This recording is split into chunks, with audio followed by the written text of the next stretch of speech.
प्यारे साथियों सभी को नमस्कार। आज हमारी जो वीडियो रहेगी एचएसएससी के जो प्रीवियस ईयर का पेपर था और उस प्रीवियस ईयर पेपर में 2018 में जो कांस्टेबल का पेपर हुआ था उस पेपर के अंदर जीके के जो क्वेश्चन पूछे गए थे हम उनका सॉल्यूशन करते हैं। क्वेश्चन तो और ऑप्शन हमारे पास रहेंगे लेकिन उन क्वेश्चन से संबंधित बहुत सारे फैक्ट हम इस वीडियो के अंदर जानने वाले हैं, तो इसलिए वीडियो महत्वपूर्ण है और अंत तक जरूर देखना इस वीडियो को। जो आज वीडियो को पहली बार देख रहा है, जिसने अब तक YouTube channel JK by Manjeet Siwal को अब तक सब्सक्राइब नहीं किया है तो कृपया करके सब्सक्राइब कर लें और साथ ही बेल आइकन के बटन को जरूर प्रेस कर लें ताकि वीडियो का नोटिफिकेशन सबसे पहले आप तक पहुंच सके। और जेके बाई मंजीत सिवाल यूट्यूब मेरा टेलीग्राम चैनल भी है जिस पर मैं प्रत्येक दिन अपनी पीडीएफ भी वहां पर भेजता हूं, तो आप वहां से पीडीएफ भी ले सकते हैं। तो शुरू करते हैं। आज का पहला क्वेश्चन है 2018 राष्ट्रमंडल खेल डैश में हुआ था। तो ये 2018 के अंदर जो राष्ट्रमंडल खेल हुए थे, इन राष्ट्रमंडल खेलों को कॉमनवेल्थ गेम भी कहा जाता है। तो राष्ट्रमंडल खेल 2018 में हुए थे, ऑस्ट्रेलिया में हुए थे। और ऑस्ट्रेलिया में जहां पर हुए थे तो ऑस्ट्रेलिया का एक शहर है गोल्ड कोस्ट, और गोल्ड कोस्ट के अंदर ये वहां पर संपन्न हुए थे।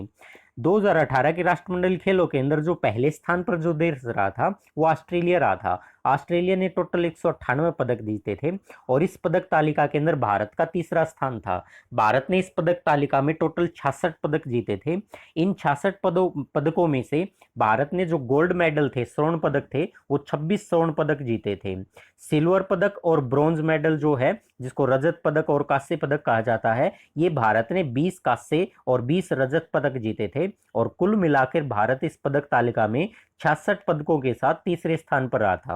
अब राष्ट्रमंडल खेलों का एक बार हम जरूर थोड़ा सा फैक्ट जानना चाहेंगे कि पहला राष्ट्रमंडल खेल कब और कहां पर हुआ था। तो पहले राष्ट्रमंडल खेल जो थे 1930 में संपन्न हुए थे और कनाडा के हैमिल्टन नामक शहर के अंदर हुए थे। भारत ने पहली बार किस राष्ट्रमंडल खेल में भाग लिया, तो भारत ने पहली बार जो दूसरे राष्ट्रमंडल खेल हुए थे 1934 में, जो कि लंदन में हुए थे, तो भारत ने 1934 में दूसरे राष्ट्रमंडल खेलों में भाग लिया था। 2018 में राष्ट्रमंडल खेल जो हुए थे वो 21वें नंबर के हुए थे। अब 22वें नंबर के जो राष्ट्रमंडल खेल प्रस्तावित हैं वो बर्मिंघम में है, जो कि इंग्लैंड के अंदर एक शहर का नाम है बर्मिंघम। तो वहां 2022 में होने ये प्रस्तावित है। बढ़ते अब अगले क्वेश्चन की तरफ।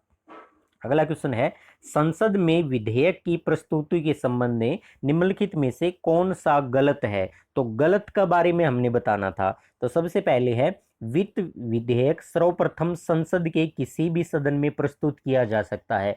तो ये पहला ही गलत हो गया। क्यों गलत हो गया? क्योंकि वित्त विधेयक जो होता है ये हमेशा और हमेशा जब भी संसद में प्रस्तुत किया जाता है, इंट्रोड्यूस किया जाता है, तो हमेशा और हमेशा लोकसभा के अंदर इंट्रोड्यूस किया जाता है, प्रस्तुत किया जाता है। इसको किसी भी सदन में प्रस्तुत नहीं कर सकते। प्रथम और प्रस्तुत किया जाता है वो लोकसभा में, लोकसभा के पास बाद केवल और केवल ये राज्यसभा के पास जाता है, केवल दिखाने के लिए। राज्यसभा उसके अंदर संशोधन नहीं कर सकती, लेकिन संशोधन के लिए उसमें प्रस्ताव जो भी रख सकती है वो लोकसभा को बता सकती है।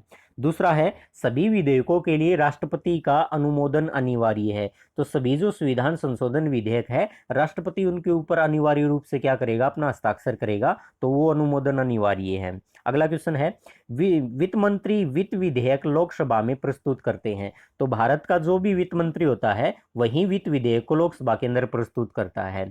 चौथा है विधेयकों के संबंध में असहमति का संसद के संयुक्त सत्र के माध्यम से सुलझाया जा सकता है। बिल्कुल सही है। अगर कोई भी विधेयक हमारे संसद के किसी एक सदन में लाया जाता है और वो एक सदन के द्वारा पारित हो गया और दूसरा सदन उसको पारित नहीं करता, तो इस स्थिति में भारत का राष्ट्रपति जो है अनुच्छेद 108 के तहत दोनों सदनों के संयुक्त अधिवेशन बुला सकता है। तो ये बात भी बिल्कुल सत्य है। तो इसमें गलत कथन छाटना था, इसलिए उत्तर हो जाएगा हमारा ए। पहला ऑप्शन इसका बिल्कुल सही है। अगला है पृथ्वी के चारों ओर अदृश्य गैस के चादर क्या कहलाती है। तो पृथ्वी के चारों ओर अदृश्य गैस की जो चादर है वो वायुमंडल कहलाती है। तो ऑप्शन डी इसका सही उत्तर हो जाएगा। इसके संबंध में वो फैक्ट जानते हैं जो एग्जाम के अंदर क्वेश्चन पूछे जाते हैं। वायुमंडल के अंदर अक्सर पूछ लिया जाता है कि सर्वाधिक मात्रा में कौन सी गैस विद्यमान है। तो वायुमंडल में सर्वाधिक मात्रा में नाइट्रोजन गैस है जो लगभग 78% के आसपास है। तो लगभग 78% नाइट्रोजन गैस सर्वाधिक मात्रा में वायुमंडल में विद्यमान है। वायुमंडल में ऑक्सीजन की मात्रा कई बार पूछ ली जाती है। तो वायुमंडल में ऑक्सीजन की मात्रा जो हो लगभग 21% है। वैसे तो 20 पॉइंट समथिंग है, है, लेकिन लगभग 21% है, क्या है, ऑक्सीजन है वायुमंडल के अंदर। वायुमंडल में कार्बन डाइऑक्साइड जिसे CO2 कहा जाता है, इसकी मात्रा है 0.04% जो है ये CO2 है वायुमंडल के अंदर। बढ़ते अब अगले क्वेश्चन में। अगला क्वेश्चन है आंतरिक ग्रह कहलाने वालों ग्रहों का समूह कौन सा है। तो आंतरिक ग्रह कौन से ग्रह हैं? वर्तमान के अंदर अगर ग्रहों की संख्या देखी जाए, प्लेनेट्स की संख्या देखी जाए, तो वर्तमान में 8 प्लेनेट्स हैं। इन 8 प्लेनेट्स में जब हम सूर्य से दूरी के अनुसार ग्रहों का क्रम देखते हैं तो सबसे पहले बुध ग्रह है, बुध के बाद शुक्र ग्रह है, शुक्र के बाद पृथ्वी ग्रह है, पृथ्वी के बाद मंगल ग्रह है। तो ये जो 4 ग्रह हैं, ये चारों के चारों शुरू के 4 ग्रह हैं, ये आंतरिक ग्रह है। और मंगल ग्रह के बाद बृहस्पति ग्रह, शनि ग्रह, अरुण और वरुण, ये जो लास्ट के 4 ग्रह हैं ये बाह्य ग्रह हैं।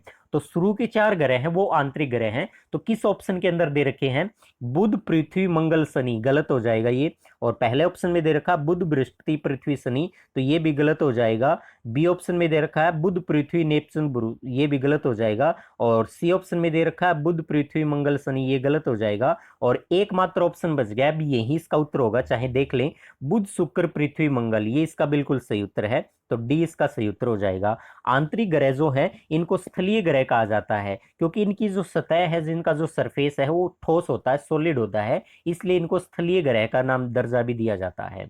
बढ़ते अब अगले क्वेश्चन की तरफ। निम्नलिखित में से कौन सा सिंधु घाटी सभ्यता का एक प्राचीन पतन है? पतन का मतलब यहां से है बंदरगाह का, तो पतन है सबसे प्राचीन कौन सा है? तो आप सभी को इसका उत्तर पता भी होगा, लोथल इसका सही उत्तर है। अब लोथल के बारे में हम स्टैटिक फैक्ट जरूर देखना चाहेंगे कि लोथल भारत में है तो कहां पर स्थित है, सिंधु घाटी सभ्यता का कहां स्थल साइट है ये? तो लोथल जो है ये भारत के अंदर है, और भारत के किस राज्य में है? गुजरात में है। गुजरात के अंदर अहमदाबाद जो जिला है, उस अहमदाबाद जिले में भोगवा नदी के तट पर एक गांव है सरगवाला गांव, उसी के समीप ये बंदरगाह स्थित है, और खंबात की खाड़ी में है ये, खंबात की खाड़ी में है। इसकी जो खोज की गई थी तो SR राव के द्वारा 1954 के अंदर इसकी खोज की गई थी।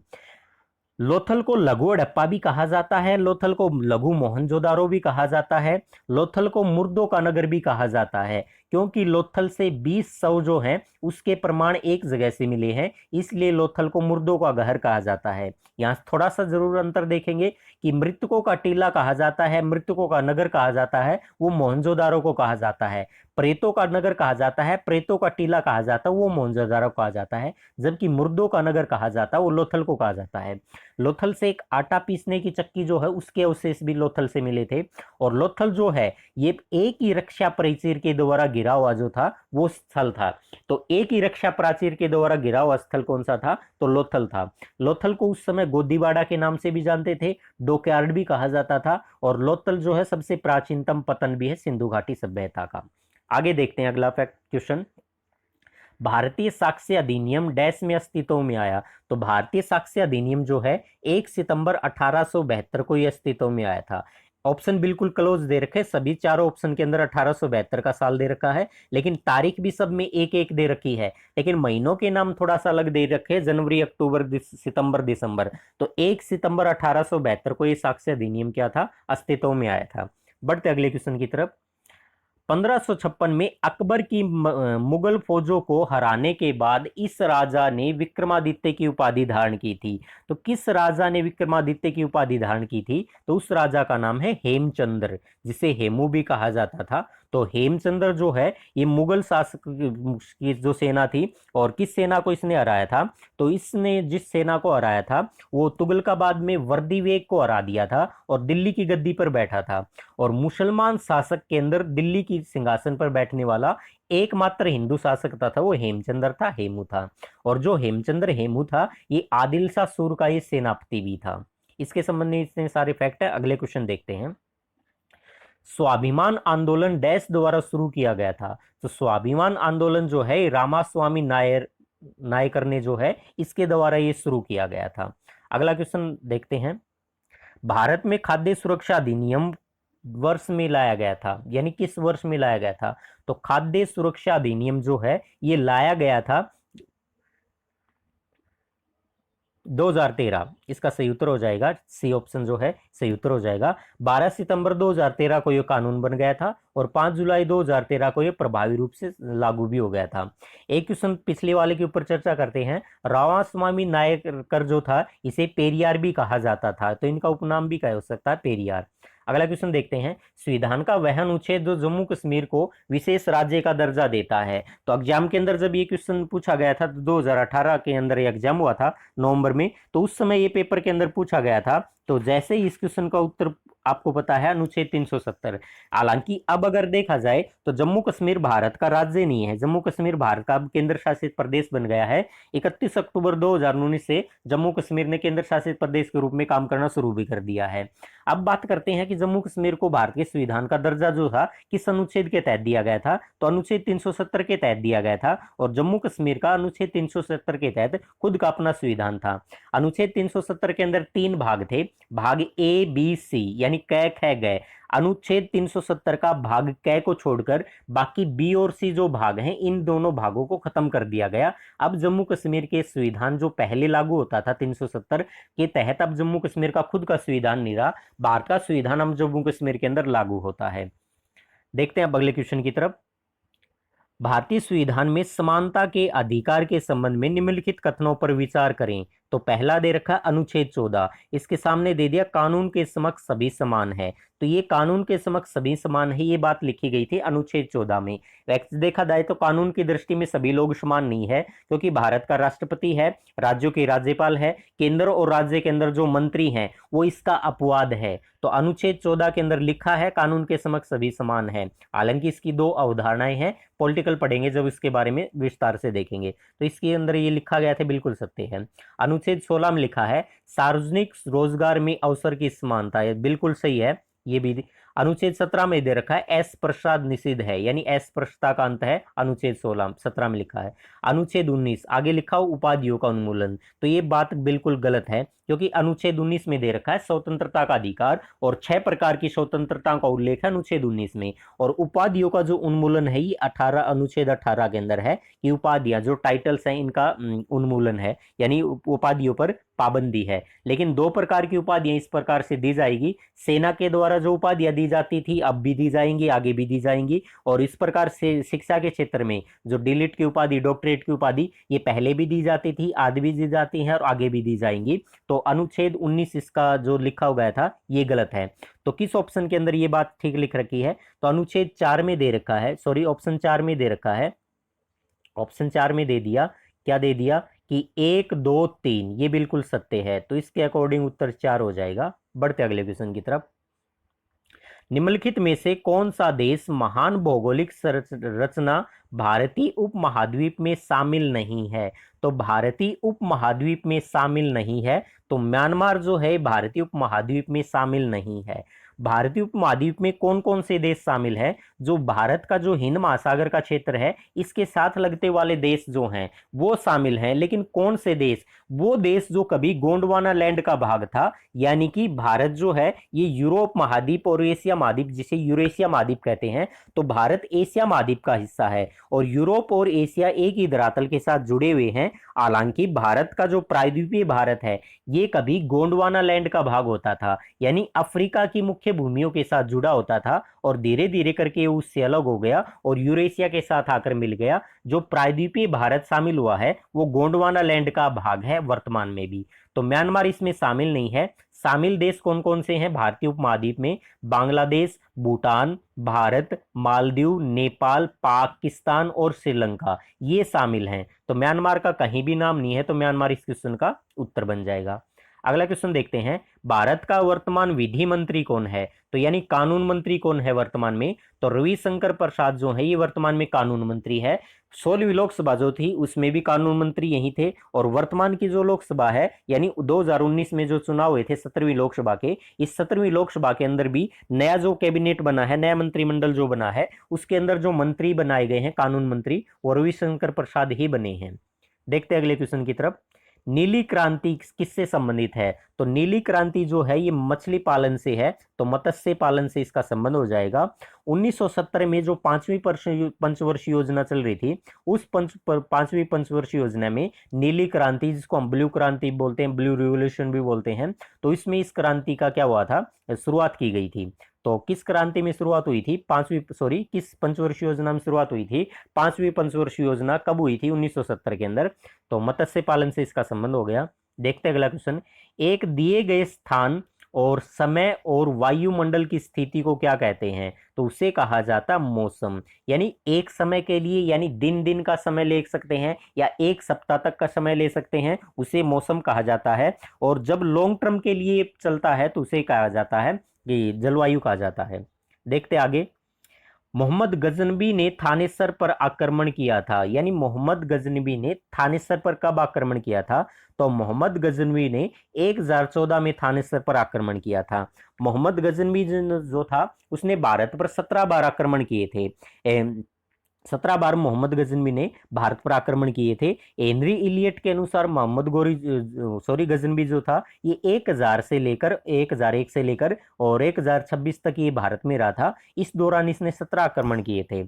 और मोहम्मद गजनवी के बारे में बहुत बार आपने सुना था कि इसका 16वां आक्रमण बहुत ज्यादा प्रसिद्ध रहा था, यानी लगातार चर्चा में रहा था। वो क्यों रहा था? क्योंकि 16वां आक्रमण जो था वो सोमनाथ के मंदिर के ऊपर इसने आक्रमण किया था और सोमनाथ के मंदिर को उसने ध्वस्त कर दिया था। ये उसका 16वां आक्रमण था। और अंतिम आक्रमण था जो मोहम्मद गजनवी का, ये 1027 में किया गया था और जाटों के विरुद्ध जो था इसका अंतिम आक्रमणकारी था। इसके बारे में थोड़ा सा फैक्ट और भी जानेंगे कि अगर ये पूछ लिया जाए कि भारत पर आक्रमण करने वाला पहला मुस्लिम आक्रमणकारी कौन था, तो मोहम्मद बिन कासिम था। और अगर पूछ लिया जाए कि भारत पर आक्रमण करने वाला प्रथम तुर्क आक्रमणकारी कौन था, तो वो सुबुक्तगीन था। और सुबुक्तगीन की मृत्यु के बाद जो गजनी की गद्दी पर अगला जो शासक बैठा था वही महमूद गजनवी था। महमूद गजनवी सुल्तान की उपाधि धारण करने वाला पहला तुर्क शासक भी था। इसने 17 बार भारत पर आक्रमण किए थे। और मोहम्मद गजनवी जब भारत आया था तो इसके साथ एक विद्वान भारत आया था, कवि भारत आया था, जिसका नाम था अल-बुरूनी। और अल-बुरूनी ने किताबुल हिंद भी लिखा था। मोहम्मद गजनवी के दरबार में अन्य विद्वान भी रहते थे, अन्य कवि भी रहते थे, जिसमें एक का नाम फिरदौसी भी आपने सुना होगा। फिरदौसी ने शाहनामा भी लिखा था। अगर पेपर में ये भी क्वेश्चन पूछा जा चुका था कि उतबी निमन में से किसके दरबार में कवि था, तो विद्वान था या कवि था, तो उतबी भी जो था वो मोहम्मद गजनवी के दरबार में ही कवि था या विद्वान था। देखते हैं अगले क्वेश्चन में। भारत की स्वतंत्रता अधिनियम 1947 के पारित होते ही भारत तुरंत बन गया था। तो भारत की स्वतंत्रता अधिनियम 1947 जो है ये यूके की जो पार्लियामेंट थी, यानी ब्रिटेन की जो पार्लियामेंट थी, उसके द्वारा ये पारित किया गया था। यह अधिनियम जो था ये 18 जुलाई 1947 को स्वीकार कर लिया गया था। और जैसे ही भारत आजाद हुआ 15 अगस्त 1947 को, तो इंडिया और पाकिस्तान, जो भारत और पाकिस्तान है, इसके रूप में ये बट गया था। तो इस क्वेश्चन का उत्तर आ जाएगा डोमिनियन राज्य, जो ऑप्शन सी में दे रखा है। अगला क्वेश्चन देखते हैं। शीत युद्ध के संबंध में निम्नलिखित में से कौन सा कथन गलत है? ऑप्शन पहला है यह एक आदर्शवादी युद्ध है। दूसरा है यूएसएसआर और अमेरिका युद्ध में सीधे शामिल थे। तीसरा ऑप्शन है सोवियत यूनियन और यूएसए के गुटों के बीच प्रतिस्पर्धा है। चौथा ऑप्शन है यह विश्व में प्रेरित हथियारों की दौड़ है। तो इस क्वेश्चन का सही उत्तर हो जाएगा यूएसएसआर जो है और अमेरिका के युद्ध में सीधे शामिल हो गए थे। इस युद्ध को कोल्ड वार या कोल्ड युद्ध भी कहा जाता है, शीत युद्ध को ही। अगला क्वेश्चन देखते हैं। लोकसभा चुनाव लड़ने के लिए किसी को न्यूनतम डैश आयु प्राप्त करनी पड़ती है? तो लोकसभा के चुनाव लड़ने के लिए जो न्यूनतम आयु है वो ये 25 वर्ष है। अब इससे संबंधित आप फैक्ट जरूर जानेंगे। और फैक्ट इसलिए है कि हमारी जो संविधान है, इस संविधान के अनुच्छेद 81 के अंदर लोकसभा का संरचना का उल्लेख किया गया है। लोकसभा का जो गठन हुआ था वो 17 अप्रैल 1952 को हुआ था। लोकसभा की पहली बैठक 13 मई 1952 को हुई थी। पहली बार लोकसभा के चुनाव अक्टूबर 1951 से शुरू हुए थे और फरवरी 1952 तक हुए थे। लगभग 5 महीने के आसपास हुआ था। यानी पहली बार लोकसभा कब बनी थी? 1952 के अंदर बनी थी। लोकसभा की पहली बैठक 13 मई 1952 को हुई थी। वर्तमान में 17 बार लोकसभा बन चुकी हैं और 17वीं लोकसभा के चुनाव 2019 में हुए थे। 17वीं लोकसभा के अंदर जो स्पीकर बनाया गया था, ओम बिड़ला को स्पीकर बनाया गया था, जो राजस्थान के कोटा बूंदी जो लोकसभा क्षेत्र है वहां से वो सांसद बन के आए थे।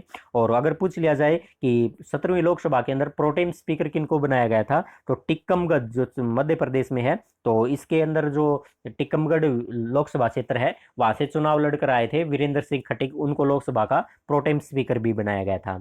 लोकसभा की संरचना पूछी जाए तो अनुच्छेद 81 के अंदर है। अगर पूछ लिया जाए लोकसभा के सदस्य बनने के लिए जो न्यूनतम आयु 25 वर्ष निर्धारित की गई है, इसका उल्लेख संविधान के किस अनुच्छेद में है, तो भारतीय संविधान का अनुच्छेद 84 है। और 84 का जो बी भाग है, पार्ट बी है, उसमें साफ साफ लिखा गया है कि लोकसभा के सदस्य के लिए न्यूनतम आयु 25 वर्ष होनी चाहिए और राज्यसभा के सदस्य के लिए न्यूनतम आयु 30 वर्ष होनी चाहिए। उसी प्रकार अनुच्छेद 173 है जिसका बी भाग है, उसमें ये भी लिखा हुआ था राज्य विधानमंडल के लिए कि विधानसभा के सदस्य के लिए न्यूनतम आयु 25 वर्ष होनी चाहिए और विधान परिषद के सदस्यों के लिए न्यूनतम आयु जो है वो 30 वर्ष होनी चाहिए। तो देखते हैं अगले क्वेश्चन की तरफ। सॉरी, आज इतने ही क्वेश्चन थे। तो अगर आपको वीडियो अच्छी लगी है तो इस वीडियो को शेयर जरूर करना और आज के लिए इतना ही। जय हिंद, जय भारत, धन्यवाद।